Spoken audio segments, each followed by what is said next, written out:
A little boy was abandoned in a cardboard box on the outskirts of Philadelphia. Moved by the tragedy, the city symbolically adopted him as one of its own. For 63 years, his identity remained unknown until one of the saddest and most iconic cases in American forensic history was finally solved.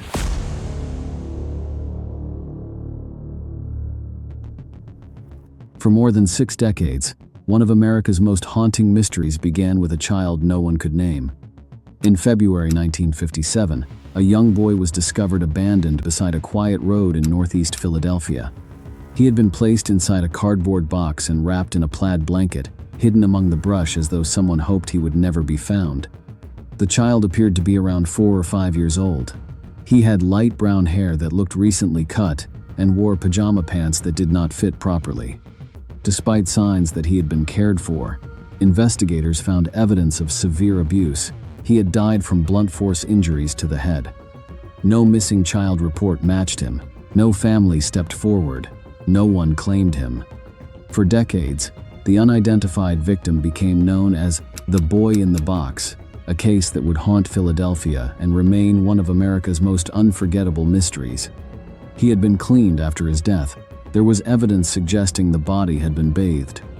His hair had been cut recently, and the cut was uneven and rough, the kind of haircut done quickly by someone without skill or possibly done post-mortem, which is a detail that has never been fully explained. He was well-nourished. He was not a child who had been starved or severely neglected in terms of basic physical care. He had been fed. He had been bathed. Someone had been taking care of him, at least on some level, before they killed him and put him in a box. He had no identification, no tags on his clothing. The pajama bottoms he was wearing were traced to a manufacturer, J.C. Penney, but the specific pair was never linked to a purchase or a buyer. The cardboard box itself was traced. It had been used to package a bassinet, a baby bed. The box was traced to a store in the Philadelphia area. Investigators canvassed the store. They interviewed people who had purchased that model of bassinet. They followed every lead. None of it led to the boy's identity.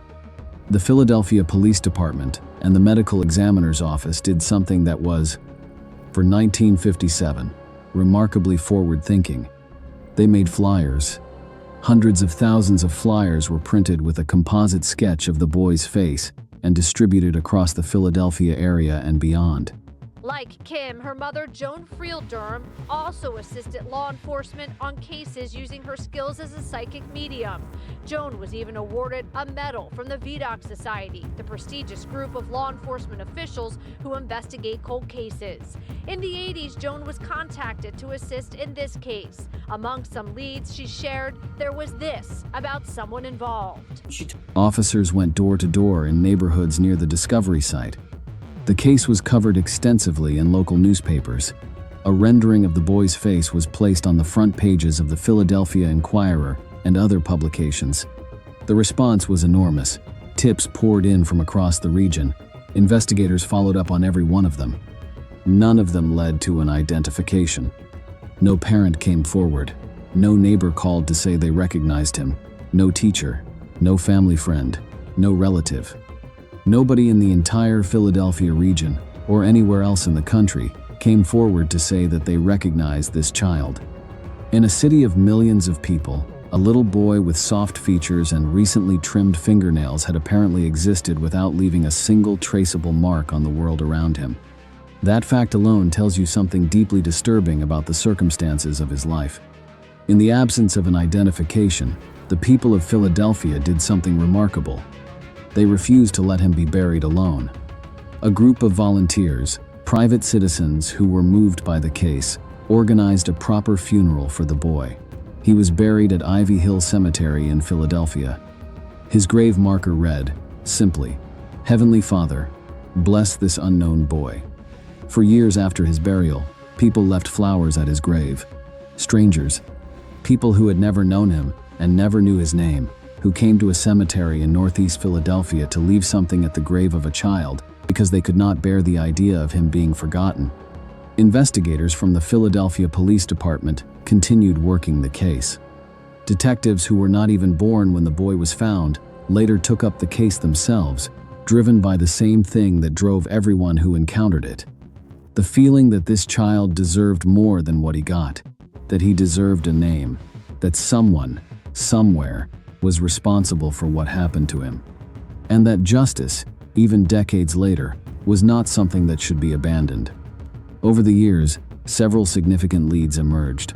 Some seemed promising, some collapsed entirely, some opened new questions without answering old ones. One of the most significant early theories centered on a woman known in case files as M, who had come forward in the late 1950s to speak with investigators. She claimed to have information about the boy and described a situation involving a local family. Her account was detailed and investigators took it seriously. But her story had inconsistencies, her credibility was questioned, and ultimately, her account could not be corroborated with physical evidence. The lead went cold. In the 1960s, a foster care connection was explored. Investigators looked into the possibility that the boy had been in the foster care system or had been obtained through informal adoption arrangements, which were not uncommon in that era and which operated with very little oversight. The idea was that a child could, in certain circumstances, effectively exist outside of official records. No birth certificate attached to any living family, no school enrollment, no medical records, just a child living in a household, known to no one outside of it.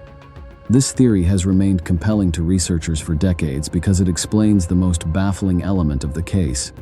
How does a child of 4 or 5 years old, living in a major American city in 1957, simply not exist on paper? If he had never been officially registered, if he had been brought into a household through channels that left no documentation, then his disappearance would leave no trail, because his existence had left no trail. Spoke with Philly homicide captain Jason Smith last year, just as detectives were on the verge of breaking the boy in the box case. There have been rapid developments as it pertains to that investigation. Smith says he can't discuss the new revelation ahead of the scheduled news conference, but he previously said that identifying the boy is just the beginning. The investigation will start all over again, and then we'll start searching for a suspect. Throughout the years, numerous leads and theories have emerged as to who the boy was and what happened to him. We thought maybe he was Hungarian, came over in '56 when they had the Hungarian Revolution.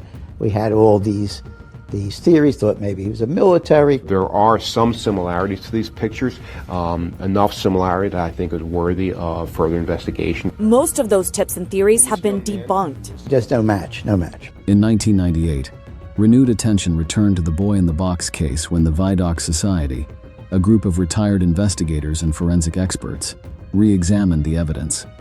New facial reconstructions and media coverage brought fresh interest and a wave of public tips, but no breakthrough followed. In 2002, a woman came forward with a detailed account involving a Philadelphia foster home. She described a young boy matching the victim and alleged he died during a violent incident in the household before being placed in a box and discarded. Some parts of her statement aligned with known forensic details, including the washing of the body and the haircut. Investigators followed the lead and identified the family she mentioned, but the primary suspect was already deceased, and no physical evidence could firmly connect them to the crime. Due to credibility concerns and lack of corroboration, the theory could not be confirmed. By the early 2000s, advances in DNA technology offered new hope. A genetic profile was developed from the boy's remains and entered into national databases. Investigators also used genealogical DNA methods to search for relatives and build potential family links, treating it as one of the most important developments in the decades-long investigation. In 2019, more than 60 years after the discovery of a child in a cardboard box on a quiet road in northeast Philadelphia, officials announced they had finally identified him. The boy in the box was Joseph Augustus Zarelli, born January 13, 1953, in Philadelphia. He was 4 years old at the time of his death. His parents were identified through DNA and genealogy research, but both had already passed away, leaving many questions unanswered. His identification brought closure to his name, but not to his story. The full circumstances of his life and death remain unresolved, and no one has ever been charged. Today, Joseph rests at Ivy Hill Cemetery under his real name. Strangers still leave tributes, and his memory continues to be honored by those who refuse to let him be forgotten. His case remains open,